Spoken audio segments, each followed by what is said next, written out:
Hi everyone, for this assessment, I choose to promote ID 275, and the question of this one is that you are on a boat flying through some wide rapids. When you merge into a large lake, why is the current no longer as strong? I'd like to give a short answer of this.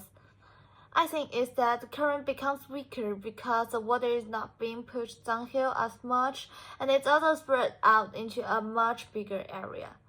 First, let's think about rapids. Rapids usually happen when the river is steep, narrow, and rocky. When water flows downhill, gravity pushes it from a higher height to a lower height. That means the water loses gravitational potential energy.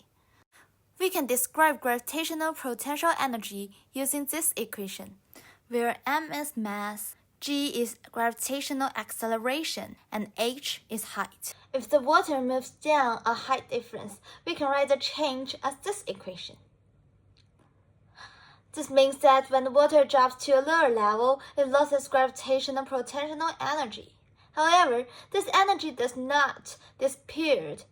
Most of them are converted into the kinetic energy, which is the energy of the motion. Also, the kinetic energy can be written as the formula as this.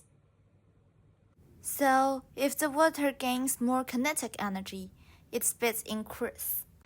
That is one of the main reasons that wide water in rapids moves so fast and so powerful. Another way to think about it is to look at the slope of the river. If the riverbed is tilted, the part of the gravity that acts along the slope and pushes the water forwards can be written as this one, where theta is the angle of the slope. If the slope is steeper, then sine theta is bigger, so the forward part of gravity is bigger too.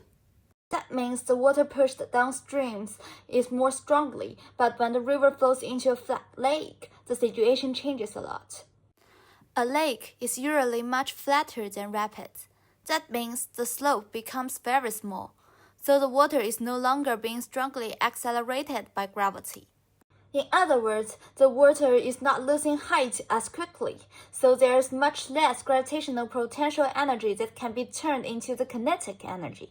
So that is the first big reason the current becomes weaker.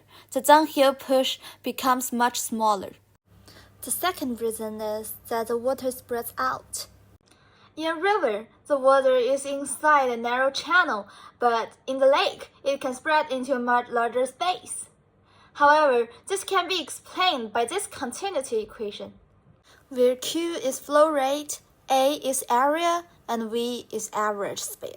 If the same amount of the water is flowing, but the area becomes much more bigger, then the speed must be much more smaller. We can also write it as this equation. So, when the water moves from a narrow river to a wide lake, its average speed goes down. This is why the current feels much weaker in the lake. There is also a difference in how the water looks and moves. In rapids, the water is rough and messy. It crashes over rocks and makes splashes, waves, and small whirlpools. This makes the water feel very strong. In a lake, the water is usually calmer. It's still moving, but it's not moving in such a fast and powerful way. Some people may think that when the water gets into the lakes, they do not move, but that's actually not true. They're still moving, but it's much more slower and spread out into a much larger space. So to have a conclude, the current weaker in the lake is because the water never down the steep slope.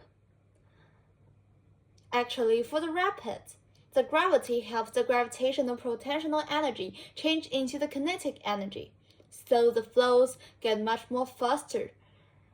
However, the lake surface is much more flatter and have more space, so the average speed becomes lower. That is why the current is no longer as before. Thank you.